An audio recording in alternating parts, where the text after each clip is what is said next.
Президент Сооронбай Жээнбеков бүгін 14 январда Россия Кыргыз өнүктүрүү фондунун башкармалыгынын төрагасы Эркин Асрандиевти, Айылбанк ачык акционер коомунун башкармалыгынын төрагасы Бактыбек Шамкеевти, Кепилдик фонд ААК башкармалыгынын төрагасы Малик Абакеровти жана РСК банк ачык акционер коомунун башкармалыгынын төрагасы Азизбек Оморкуловду кабыл алды. Мамлекет башчысы өлкөнүн финансы институттарынын ишмердигинин артыкчылыктуу багыттары катары кайра иштетүү, тигүү, текстиль жана туризм тармагын колдоо жана ошондой эле кичи энергетика долбоорлору менен соода логистикалык инфраструктураны өнүктүрүүнү атады. Кайра иштетүү өнөр жайы тармагын, анын ичинде айыл жергесинде негизги сырьё болгон эт, сүт, жүн жана терини кайра иштетүүнү баса белгиледи.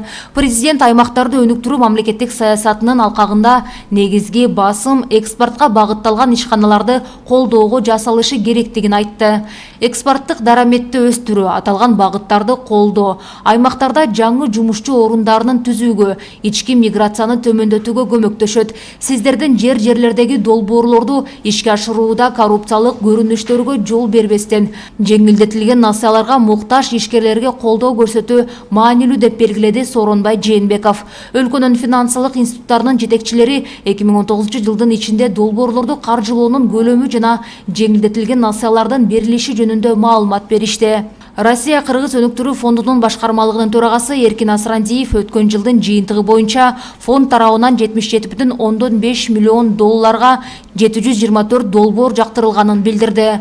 2018 жылга салыштырмалуу бул көрсөткүч 80%га өскөн. Колдоого ээ болгон долбоорлордун жалпысынан 88% өлкөнүн аймактарына туура келди. Айылбанк ачык акционер коому тарабынан 2019 жылы 12 миллиард сомго 53.957 насыя берилген. Алардын ичинен 10,1 миллиард сом же 84% аймактардагы долбоорлорду каржылоого багытталган. Аймактарды каржылоо 2018 жылга салыштырмалуу 9%га өскөн. РСК банк ачык акционер коому 2019 жылы жалпы суммасы 8,4 миллиард сомго 10.335 насыя берген. Өлкөнүн аймактарында берилген насыялардын үлүшү көбөйүп 5,5 миллиард сомду же насыялардын жалпы көлөмүнүн 66%ын түзгөн. Ошондой эле 2019 жылы кепилдик фонд тарабынан 921 миллион сомго 945 кепилдик берилген. Бул 2018 жылдын көрсөткүчтөрүнүн 2 эсеге көп болуп, кепилдик суммалардын өсүшү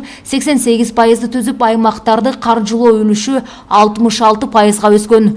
Өлкөнүн финансы институттарынын жетекчилери каржылоонун көп бөлүгү айыл чарба, кайра иштетүү жана өнөр жай тармактарына багытталганын билдиришти. Президент Сооронбай Жээнбеков 2020 жылдагы финансы институттарынын ишмердиги аймактарды өнүктүрүүнү жакшыртууга багытталышы керектигин өзгөчө белгиледи. Облустарда насыялардын жеткиликтүүлүгүн жогорулатуунун маанисине, алыскы жана чек ара жакын долбоорлорду каржылоону күчөтүү зарылдыгына көңүл буруп, банк кызматтарынын санариптештирүү боюнча иштерди улантууга чакырды. Тажикстандын Гулистон айылындагы кыргыз-тажик чек арасы боюнча эки өлкөнүн өкмөт мүчөлөрүнүн сүйлөшүүсү 14 январда түнкү саат 11:30 аяктады. Узакка созулган сүйлөшүүнүн жыйынтыгында эки тарап күн тартибиндеги 6 маселени макулдашып, протоколго кол коюшту. Кыргыз делегациясын жетектеген вице-премьер-министр Жеңиш Разаков 6 маселени айтып өттү. Буга чейин кыргыз-тажик топографиялык тобу иштеп чыккан 114 чакырым аралыктагы макулдашылган чек ара аймагын аныктап, укуктук негиздерин бир айдын ичинде негиздөөгө сунуш берилсин. Чек ара аймагында шахмат түрүндө жайгашып калган жерлерди аныктап, адегенде бир тараптуу чечип, анан жерлерди алмашуу боюнча сунуш ушул жылдын 1 мартына чейин берилсин. Чыр-чатак көп катталган эки эл жанаша жайгашкан аймакта кыргыз-тажик күч кызматтарынын биргелешкен күзөтүн күчөтүү каралсын. Кыргыз-тажик чектеш аймактарында көчөлөр жарыктандырылып, видео байкоо орнотулсун. Эгерде чыр-чатак болуп кетсе, видео тасманы эки тарап бирдей карап талдоого алсын. Ош-Баткен-Исфана эл аралык автожолунун жака өрүк аймагынан өткөн жериндеги Исфара-Ворух жолунун кесилишине жол чырак орнотулсун. Кыргыз-тажик элинин ортосунда соода сатык алакасын маданий кызматташууну өркүндөтүү каралсын. Кыргыз-тажик чек арасында аткарылып жаткан жумуштарды алдын ала жалпыга маалымдоо, каражаттар аркылуу жайылтуу макулдашылсын. Кол коюлган протоколго ылайык жогорудагы 6 маселеге эки тарап бирдей жоопкерчилик алып, жумуш чогуу аткарыла тургандыгы айтылды.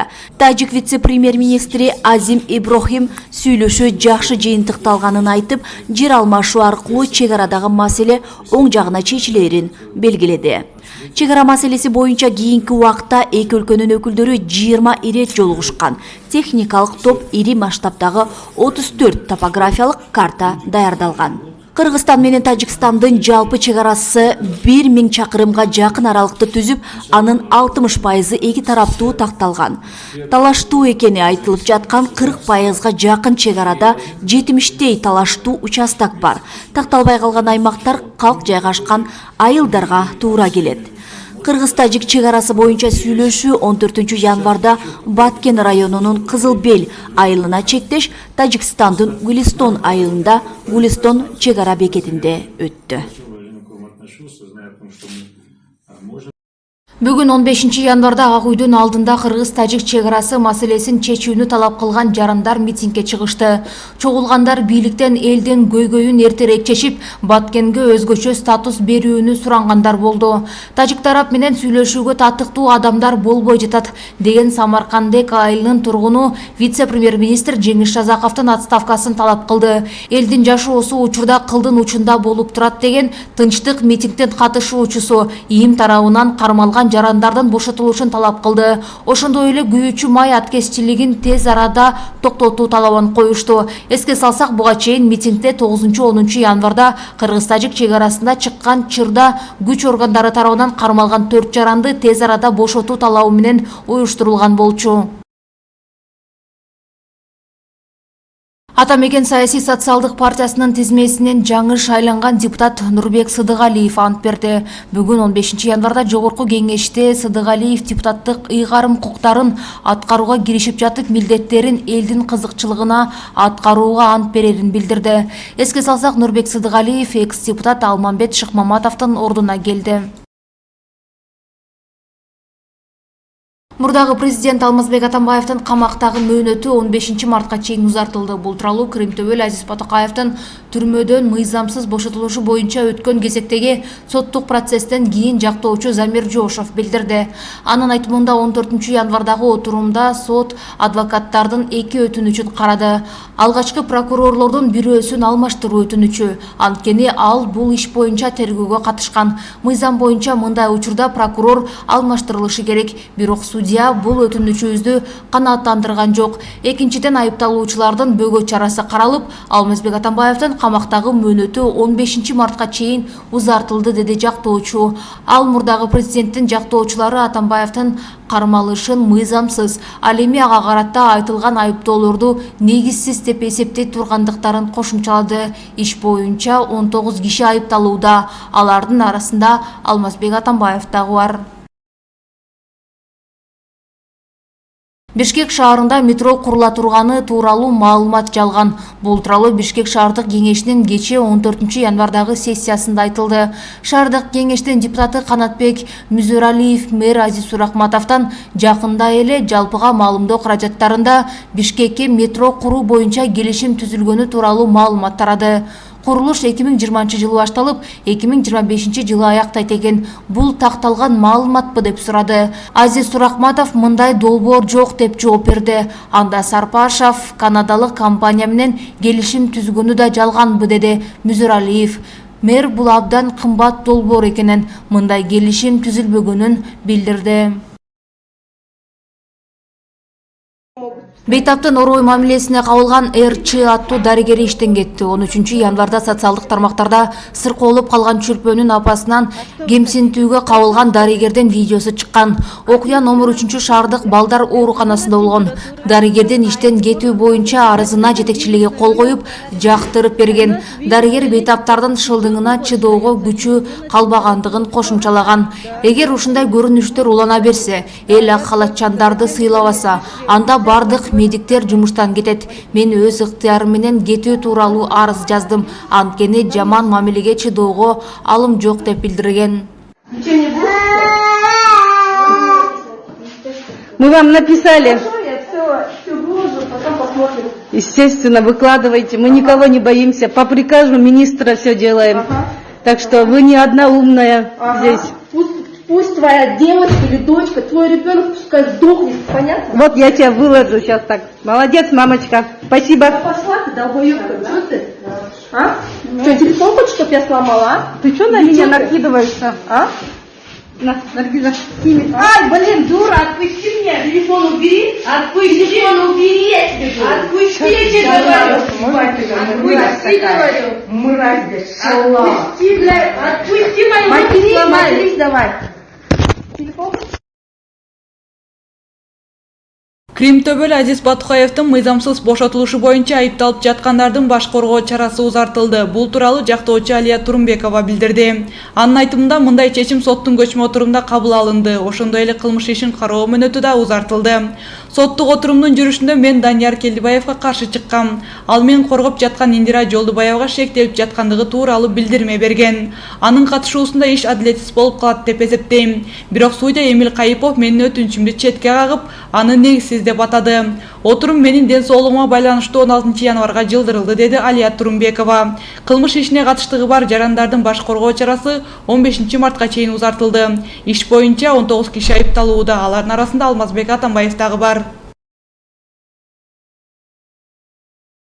Жалал Абад облустук мусулмандар казыятында Кыргызстан мусулмандарынын дин башкармалыгынын ажы, умра жана эл аралык байланыштар бөлүмүнүн башчысы Жолбошбек Абдылдаев баштаган кызматкерлер 2020 жылы ажылык амалдарын аткарууга катталган жарандардын документ иштерин текшерүүгө алышты.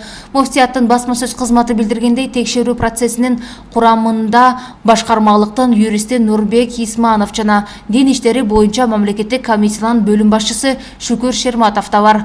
Алар болочок ажыларды тейлеген операторлордун иши менен жеринен таанышты. Текшерүүнүн соңунда комиссия мүчөлөрү операторлордун ишине жакшы деген баа берип, кагаз иштерине кылдаттык менен мамиле кылууга чакырышты деп айтылат маалыматта. Бул жылы ажылык амалдарды аткарууга Сауд Араб падышачылыгы Кыргызстанга 6110 квота бөлдү. Чалдыбар унаа жолу көзөмөл өткөрмө пунктунда кыргыз-казак чегарасын мыйзамсыз кесип өтүүгө аракет кылган Түркиянын жараны кармалды. Бул тууралуу бүгүн 14 январда мамлекеттик чегара кызматынын басма сөз кызматы билдирди. 13 январда Түркиянын 1983 жылы туулган УИ аттуу жаран паспорттук көзөмөлдөн өтүп жаткан учурда чегарачыларга жасалма документти көрсөткөн. Тиешелүү документтер толтурулгандан кийин кармалган адам УКМКнын аймактык бөлүмүнүн кызматкерлерине өткөрүлүп берилди. Испаниялык журналист Легалада Антонио Мануэль Санчес Москвадагы батиринин терезесинен кулап түшүп, алган жаракатынан улам каза тапты. Бул тууралуу Комсомольская правда жазып чыкты. Маалыматка ылайык, кырсык 14 январга караган түнү болгон. Журналист жубайы менен бирге жашаган Кедров көчөсүндөгү үйдүн 8 кабатынан кулаган. Ал испан жаран болгон. РИА Новости маалыматтык агенттигинде иштечү. Жубайынын айтымында Антонио акыркы учурда депрессияга кабылып жүргөн, бирок алкоголдук ичимдик колдонгон эмес. Ал эми айрым орусиялык басылмалар журналист өз жанын кыйганын, каза болгон күнү күндүз тез жардам кызматын чакырганын жазды. Каргашалуу окуяга эмне себеп болгону азырынча белгисиз. Журналист 19 январда 41 жашка толмок. 14 январда Нурис Чекилова рак оорусунан улам көз жумду. Былтыр анын жакындары жана кесиптештери ырчынын дарылануусуна акча чогултуу максатында кайрымдуулук концертин өткөрүшкөн. Нурис Чекилова элес тоонун солисти, белгилүү музыкант Адил Чекиловдун карындашы.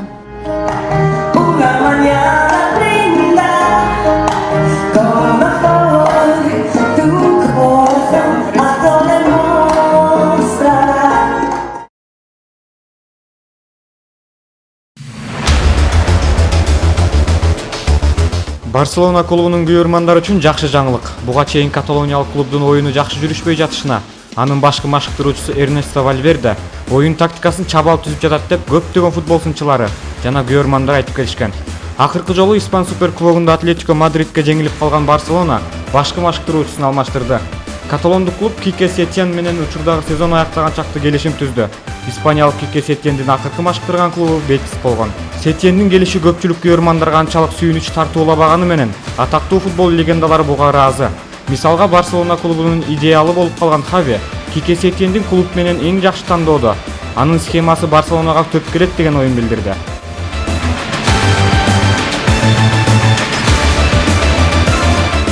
Уругвайлык Луис Суарестен Барселона 4 айга айрылды. 2020 каталондук клуб үчүн бир аз сол жол менен башталды. Эң башка күчтүү чабуучусу Луис Суарестен 4 айга айрылуу клуб үчүн чоң жоготуу болду. Суарес оң тизесинен жаракат алган. Ал жаракат алган буту менен да бир топ оюн өткөргөн.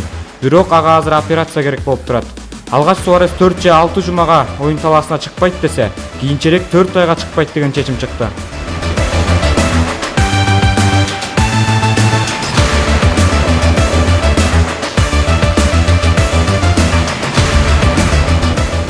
Австралиянын Мельбурн шаарында көргөзмө турнир болуп, анда орусиялык Мария Шарапова менен германиялык Лаура Зигемунд беттешип жаткан. Оюн учурунда айлананы түтүн каптап кеткендиктен эки спортчунун беттеши толук аяктабай токтотулду. Беттеш 7-6, 7-4, 5-5 эсеби менен германиялык спортчунун пайдасында токтотулду.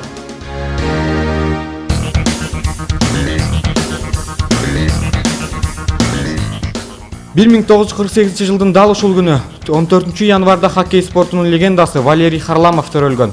Бүгүн ал 72 жашка чыкмак. Харламов Олимпиада оюндарынын 1972-1976 жылдарындагы 2 жолку чемпиону, дүйнөнүн 7 жолку чемпиону, СССР мыкты хоккеисти. 2005 жылы Торонтодогу хоккей данк залынын мүчөсү. Хоккеист бүткүл карьерасын ЦСКАда өткөргөн. 1981 жылы Валерий Харламов жубайы Ирина менен автокырсыкка учурап каза болгон. Бүткүл дүйнө эли Харламовду хоккей спортунун легендасы деп таанып келет.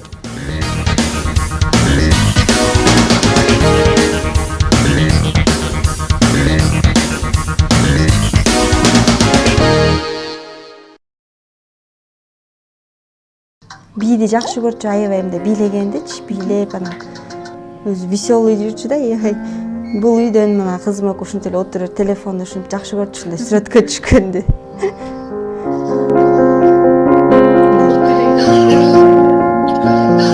Мынакей бүт билет.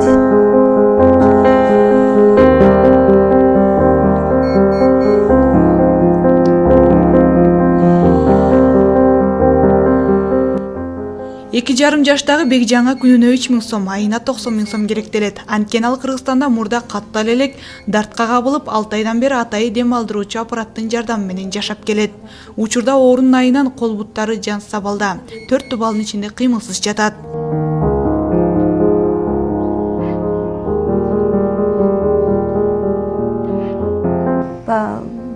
Билбейт экенсиң да кайсы маалда эмне болуп кетеринчи, анан кырсык экен, бул деле билбейм. Сыноо экен, Кудайдын берген. Температура болуп анан 1 жаш 7 ай болчу, ошондо температура болуп 38-8ге чейин көтөрүлүп, анан үйдөн как обычно парацетамол бергем. Парацетамол берсем түшкөн, ичине түшкөндөн кайра 1 сааттан көтөрүлгөн. Анан өзүм эметип коркуп эле улам көтөрүлүп атты да температурасы. Саатты караган сайын анан 3-чү детский больницага алып баргам. 3-чү детский больницага алып барганда аяктан текшерип, температурасын текшерип, ангинасын текшерип, ангина экен деп коюшкан. Томографияга тарткыла билинеби, томографиядан десек билинет деди. Анан томографияга ишенсеңер, ошо больницанын негедир ошо скорый жок экен. Биздин скорыйды күтөсүңөр деп калды. Биздин убактыбыз аз болчу да, баланын состояниясы эметип атса, анан биз платный скорыйларга чалдык. Юрфага алып барып келгенге 8000 сом алды. Анан Юрфага алып бардык, 5900 сомго полный тарттырдык, тырмагын учуна чейин. Анан аяктан томография таза деп берди. Эчтеке подозрение менингит жок, башы таза деп берди да. Алып келсек, томографиядан билинбейт, серомну алыш керек деп чыкты да. Андан мурун томографиядан билинет, ооба деп биз аябай убара кылдык. Анан силер айтпадыңар эле томографиядан билинет деп ошентип ызычуу болдук. Бир сера кырылышканга чейин бардык больницанын ичине. Анан заведующий, ошо реанимациянын инфекционныйдын заведующий жок, албасаңар анда өзүңөр эме бербейт, анда жата берет бала ушул жерде деп туруп алды да. А мен баламды көрө элекмин, көрсөтүп койгулачы десем даже вообще киргизбей койду баламачы. Анан айла жок, анан жолдошум жазып берди, анан жүлүндөн салышты. Жүлүндөн салса таптаза чыкты анысы дагы. Дарыгерлер Бекжанга синдром Гиена Барре деген диагноз коюп, Кыргызстанда дарылоо мүмкүн эместигин билдиришкен. Ал эми Бекжандын апасы Мээрим Рысалиеванын айтымында уулу буга чейин башка балдардай эле чуркап ойноп жүргөн жана эч кандай оорунун сырлары байкалган эмес. Жок, сопсуне төрөлгөн, жапжаштыкка эле төрөлгөн. Даже больницадан бүт обследование алып туруп чыгарат да. Жакшы эле чыкканбыз, жакшы эле жүрчү. Бүт акыл эс ордунда айтпайм, аябай череси жүр, даже умный болчу. Бүт эрте тили чыккан, эрте баскан, 1 жашында баскан. Оорунун алдында даже мындай эметип деле мындай признак деле берген эмес да магачы, если билбейм. Сыноо экен бул дагы ошо Кудайдын берген. Ошондой болуп калды, азыр ошо аппараттын күчү менен дем алат, ушундай аппарат сатып алганбыз. Баласын оорудан арачалап калгысы келген эне бардык кайдыгер карабаган адамдардан жардам сурайт. Эми бар үмүт Бекжанды Индияга барып дарылатып келүү. Бирок баягы эле каражатка такалган Бекжандын тагдыры сиздердин колуңуздарда. Жолдошум таксовать этет азыр. Күнүгө 700-800 сом табат, ошол акчасы жетет бизге, пока эметкенибизгечи, күнүмдүк тамак ашыбызга, балдарым да сабактан калып атат. Ушу элден дагы да болсо жардам сурайм, кыргыз элинен, кайдыгер карабагыла, ар кимдин эч кимге ушу мен көргөн азапты көрбөсүн, баланыкын эч кимге бербесин. Кудайдын берген оорусу экен, сыноо экен, көтөрүп атабыз. Ушу сиздерден жардам сурайм, кыргыз элим. Көп түкүрсөгөл болот, ушу 100 сом болсо дагы, 50 сом болсо дагы салымыңыздарды кошуп коюңуздар. Ушу балам бутуна туруп кетсин. Ушу